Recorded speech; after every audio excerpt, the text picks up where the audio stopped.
Howdy-do! Today I'm gonna run out of ink. I'd never used orange ink before, and I must say it was fun to write with. Right now it appears that I'm out of ink, so what I'm doing is I'm twisting my cartridge converter just to force out those last few drops down into the feed. The piece I'm transcribing here is H.P. Lovecraft's short story, Rats in the Walls. It's a classic Gothic tale with an unreliable narrator. Usually, unreliable narrators are employed in mysteries in order to keep the reader guessing as to the real story. But in this one, it adds to the creepiness of the story itself. You know you're in for something messed up and weird because the narrative voice is weird itself. Suspension of disbelief is essential to all fiction, and it's something that's best set up from the start. For example, in Sir Gawain and the Green Knight, a man enters the court who is green. Right away you know this isn't a historical account. A more recent book, actually it's 10 years old, with an unreliable narrator is The Caretaker of Lorne Field by Dave Zeltzerman. It's set up so that by the end you can decide for yourself if the narrator has lost his marbles or if the events of the story are true within the story itself. The thing Lovecraft pulls off so well is keeping the authority of the narrative voice while slowly creeping along the edge of doubt. In this way, the reader feels the crescendo of fear along with the narrator. Did the rats in the walls scare me? Not really. It's a creepy story, though, and fun to read. But the events surrounding my reading did spook me, and you can hear about the details of that in another video. I won't go into a plot summary or even a deep analysis, but I do want to say something about the name of the castle. It's called Exham Priory, and it's a brilliant name. The protagonist goes to his ancestral home in a self-imposed exile, and his family castle is said to be the site of horrific incidents. Let's take a look at the etymology. Ex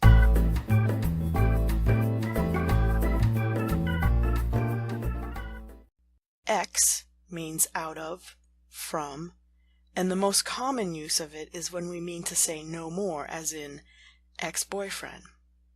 That reminds me of a joke. I ran into my ex-boyfriend this morning. Then I backed up and ran into him again. Sorry. Anyhow, the ham in Exham, Exham is spelled E-X-H-A-M, ham is an Anglo word, meaning settlement.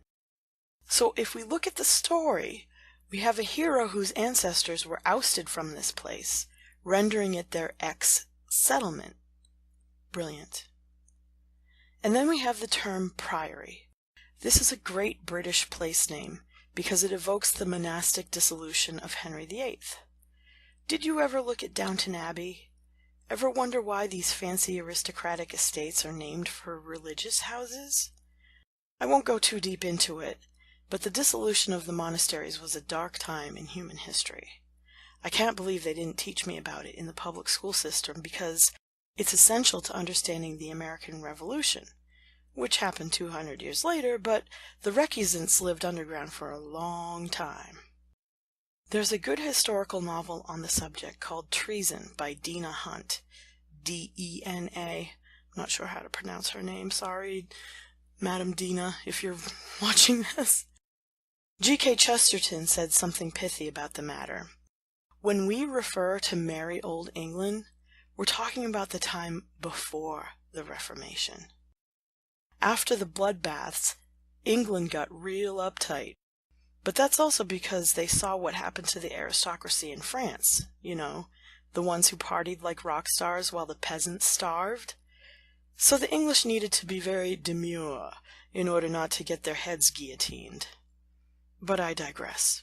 Exham Priory is a fabulous place name. If you wish you could come up with good names, I suggest you study Latin. Latin lives, man. It will never die. Oh, and look, I'm running out of ink.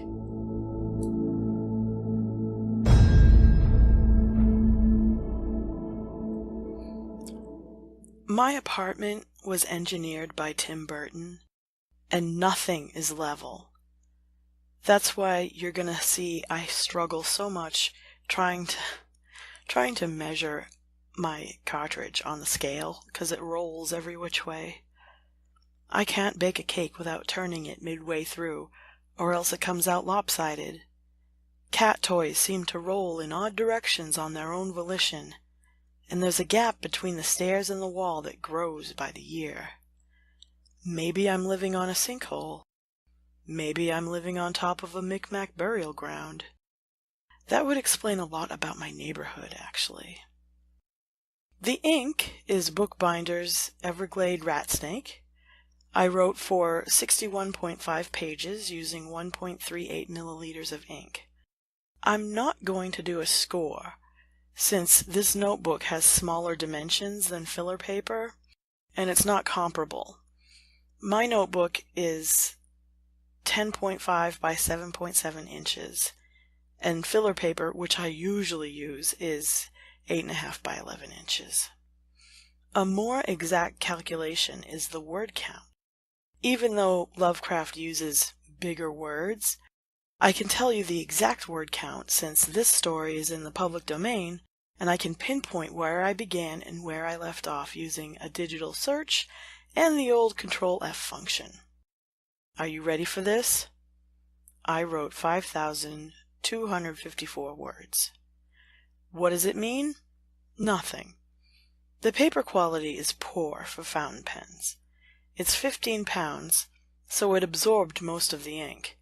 Also, it wasn't too pleasant trying not to cut into the page with my extra fine nib. I don't recommend such paper.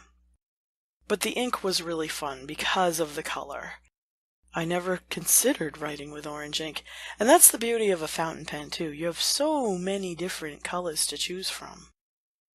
A final word on the pen. Lamy All-Star. All is misspelled. It's A-L. And I wonder if it's from the Arabic, as in the famous Al-Ghazali, the Arab historian who preserved Aristotle.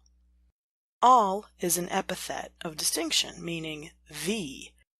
So, I guess if President Trump went to the Kingdom of Saudi Arabia, they'd call him Al-Donald or the Donald? Sorry, bad joke. Anyhow, remember when Pope John Paul II was canonized? I remember some mild controversy over calling him Pope St. John Paul the Great, because certain scholars think the Great is an epithet only war heroes can use. I don't know. I see Juan Pablo II as a war hero. I mean, putting aside spiritual combat of the bleak 90s, it's arguable that he had a hand in ending the Cold War, so that makes him great in my book. Plus, he survived a sniper attack. Anyhow, that's all I have for today. Keep your nib tuned for my next video, where I run out of more ink. Until then, long may your big jib draw.